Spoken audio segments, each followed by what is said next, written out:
আরজি করের ঘটনাকে কেন্দ্র করে পশ্চিমবঙ্গের প্রত্যেকটি মানুষ রাস্তায় নেমেছে। যে যেভাবে পেরেছে তাদের প্রতিবাদের ভাষাকে প্রকাশ করেছে। বাদ যায়নি স্কুল কলেজের পড়ুয়ারাও। প্রত্যেকটি মানুষের সাথে সাথে তারাও রাস্তায় নেমেছে। যারা স্কুলের প্রাক্তনী ছিলেন তারা রাস্তায় নেমেছেন। এমনকি বিভিন্ন শিক্ষার্থীরাও রাস্তায় নেমেছেন, তাদের টিচারদের সাথে রাস্তায় নেমেছেন। কেউ স্কুলের গেটের সামনে বলেছেন, পোস্টার মেরেছেন উই ওয়ান্ট জাস্টিস বলে।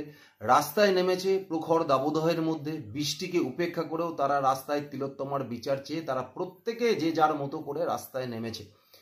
কিন্তু এই পরিস্থিতিতে দাঁড়িয়েও মমতা বন্দ্যোপাধ্যায় খুব সুন্দরভাবে চেয়েছিলেন যে কিছু উপঢৌকন দিয়ে যদি ছাত্রদের এই আন্দোলনটা বা ছাত্রদের কিছুটা হলেও আন্দোলন থেকে সরিয়ে রাখা যায়। কারণ যদি ছাত্রদের এই আন্দোলন থেকে সরিয়ে রাখা যায় আর সেই উপঢৌকন দেওয়ার মধ্যে থেকে ছাত্রর বাড়ির গার্জিয়ানকে যদি পিছিয়ে রাখা যায় বা তাদেরকে যদি রাস্তায় নামা থেকে আটকে রাখা যায়, তাহলে হয়তো আন্দোলনের গতি কিছুটা হলেও থমকে যাবে।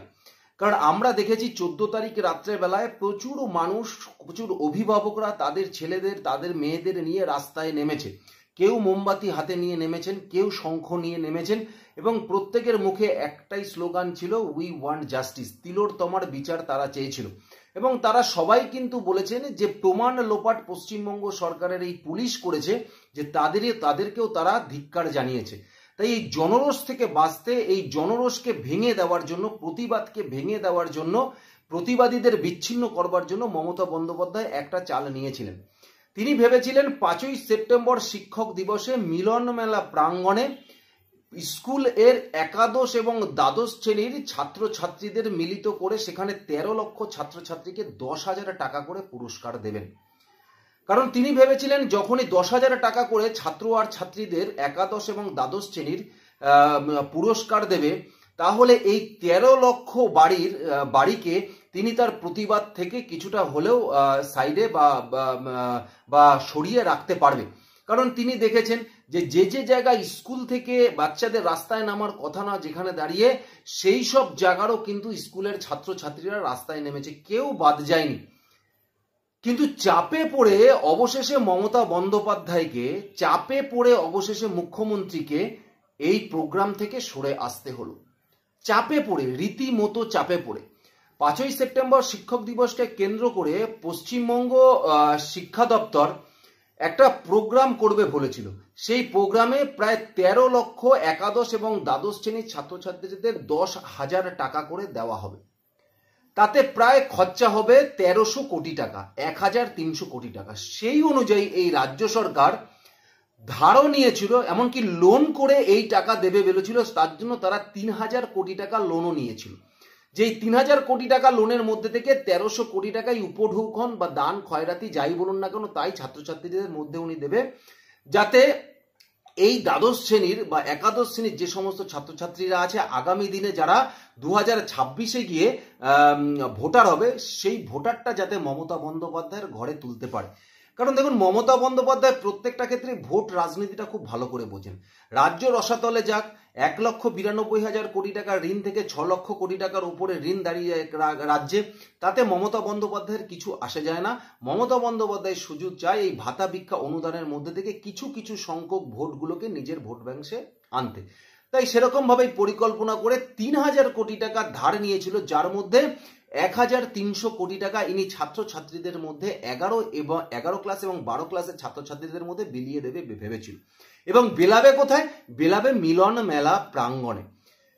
সবকিছু ঠিকঠাক ছিল, কিন্তু অবশেষে গতকাল পশ্চিমবঙ্গ রাজ্য শিক্ষা দপ্তর থেকে একটা নোটিশ আসে, যে নোটিশে বলা হয় যে এই প্রোগ্রামটাকে আপাতত বন্ধ করে দেওয়া হচ্ছে। প্রোগ্রামটাকে আপাতত বন্ধ করে দেওয়া হচ্ছে। এই প্রোগ্রামটা করতে মোট খরচা তারা যা দেখিয়েছিল তাতে প্রায় 1,333 কোটি 57,90,000 টাকা। 1,300 কোটি টাকা যাবে 13 লক্ষ ছাত্রছাত্রীকে 10,000 টাকা করে দিতে। আর এই প্রোগ্রামটা করতে মিলন মেলা প্রাঙ্গণে খরচা আছে প্রায় 33 কোটি 57,90,000 টাকা। এই টাকাটা টোটাল নিয়ে এই প্রোগ্রামটা করবে ভেবেছিল। কিন্তু কোথাও একটা ভেবেছে বা কোথাও একটা মমতা বন্দ্যোপাধ্যায় এবং তার এই শিক্ষা দপ্তর ভেবেছে যে ওই প্রাঙ্গণেও হয়তো আওয়াজ উঠতে পারে দাবি 1 দফা 1 মমতার পদত্যাগ, দাবি এক, দফা এক, পুলিশ মন্ত্রীর পদত্যাগ। এই ভয়তেই মমতা বন্দ্যোপাধ্যায় এবং তার শিক্ষা দপ্তর, পশ্চিমবঙ্গ শিক্ষা দপ্তর এই প্রোগ্রাম থেকে নিজেদেরকে সরিয়ে নিল। যে অ্যালটমেন্ট মানি তারা দিয়েছিল এই প্রোগ্রামটা করতে, সেই অ্যালটমেন্ট মানিটাকে তারা বন্ধ করে দিল। সুতরাং বুঝতে পারছেন ভয় কোথায় গেছে। যেখানে ডার্বি ম্যাচে ইস্টবেঙ্গল মোহনবাগানের ম্যাচটাকে যুব ভারতীতে বন্ধ করে দিল শুধুমাত্র জাস্টিস ফর আরজি কর এই কথাটা উঠবে বলে, আর সেইটাকে বন্ধ করবার জন্য হাজার হাজার পুলিশ কর্মীদের রাস্তায় নামিয়ে দিল।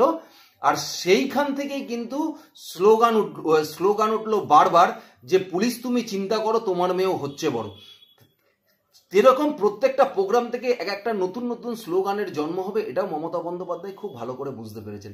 তাই যে কোনো প্রকারে হোক এই প্রোগ্রামটাকে মিলন মেলার এই প্রোগ্রামটাকে রাজ্য সরকার তথা রাজ্য স্কুল শিক্ষা দপ্তর এই প্রোগ্রামটাকে বন্ধ করে দিতে বাধ্য হলো। তাহলে বুঝতে পেরেছেন পশ্চিমবঙ্গে মমতা বন্দ্যোপাধ্যায় এবং তার সরকার যে ভয় পেয়েছে, যে কোনো কর্মসূচি নেওয়ার আগে ভাবছে আরজি করের ঘটনা নিয়ে সেখানে স্লোগান উঠবে, সেই স্লোগানের ভয়তে মমতা বন্দ্যোপাধ্যায় তার সরকার থেকে যে সমস্ত ভাতা ভিক্ষা অনুদানের যে কর্মসূচি পরিকল্পনা করে রেখেছিল সেখান থেকেই কিন্তু পিছু হটতে শুরু করেছে। তবে প্রত্যেকটি মানুষকে, নাগরিককেও কিন্তু ভাবতে হবে। দেখবেন একাধিক জায়গায় যারা মাধ্যমিক উচ্চ মাধ্যমিক পাশ করে সেই সমস্ত ছাত্রছাত্রীদের সংবর্ধনা দেওয়ার একটা রীতি বা রেওয়াজ আছে। বিশেষ করে যে দল শাসক দল যেমন তৃণমূল কংগ্রেস, তারা প্রত্যেকটি মাধ্যমিক এবং উচ্চ মাধ্যমিকের ছাত্রছাত্রীরা যারা পাশ করে তাদেরকে সম্মাননা জ্ঞাপন করে, তার সঙ্গে সঙ্গে সেই বাড়ির মায়েদেরও হাতেও একটা পুরস্কার তুলে দেওয়া হয়। ইদানিংকালেও দেখলাম বিভিন্ন জায়গায় এগুলো হয়েছে এবং অনেক বাড়ির বাচ্চা কাচ্চারা, ছেলে মেয়েরা সেখানে যাচ্ছে বা তাদের বাবা মা পাঠাচ্ছেন। একবার আপনারা চিন্তা করে দেখবেন যে আপনারা কাদের কাছে তাদের সম্মাননা গ্রহণ করতে পাঠাচ্ছেন। আপনার বাড়ির ছেলে মেয়েদের আপনারা মাথার ঘাম পায়ে ফেলে শিক্ষায় শিক্ষিত করতে চাইছেন, কোন স্কুলে তাদেরকে পাঠিয়েছেন সেই স্কুলের শিক্ষকদের চাকরি চুরি করেছে এই সরকার। কোন সরকার? যে সরকারের প্রতিনিধিরা, যে দলের প্রতিনিধিরা আপনার এই ছেলে আর মেয়ের হাতেই সম্মাননার পুরস্কার তুলে দিচ্ছে। এটা আপনাকে সবার প্রথমে ভাবতে হবে। তারপরে ভাবতে হবে যে আপনারা প্রত্যেকেই চান আপনাদের ছেলে মেয়েরা বড় হয়ে আগামী দিনে মানুষের মতো মানুষ হোক।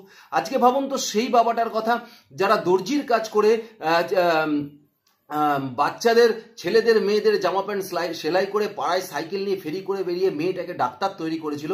আজকে সেই ডাক্তারের মেয়েটি আজকে সরকারের কাস্টাডিতে, সরকারের ঘরে, সরকারের মেডিকেল কলেজে, সেখানে দাঁড়িয়ে তাকে ধর্ষণ এবং খুন হতে হলো।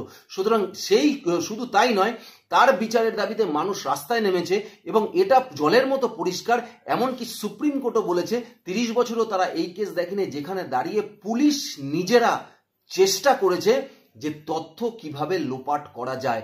তারপরে দাঁড়িয়ে আপনাদের ছেলে মেয়েদের কাছে, এই তৃণমূল কংগ্রেসের নেতাদের কাছে সম্মাননা যারা যে প্রদান করছে সেই সম্মাননা গ্রহণ করবার জন্য, পুরস্কার গ্রহণ করবার জন্য পাঠাবেন কিনা একবার অন্তত আপনারা ভেবে দেখবেন। একবার অন্তত আপনারা ভেবে দেখবেন যে রাজ্য সরকার ভয়তে নিজেদের অনুষ্ঠান থেকে বয়কট করে নিচ্ছে, নিজেদের যে অনুষ্ঠান করবে ভেবেছিল, ছাত্রছাত্রীদের টাকা দেবে ভেবেছিল, সেখান থেকে নিজেরা উইথড্র হয়ে আসছে, সেখান থেকে নিজেরা সরে আসছে। আপনাদেরও দায়িত্ব পড়বে।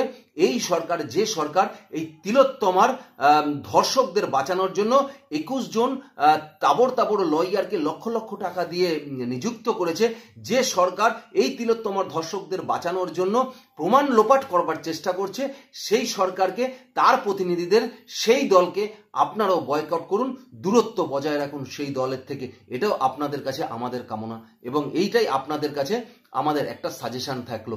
একবার ভেবে দেখবেন আপনারা।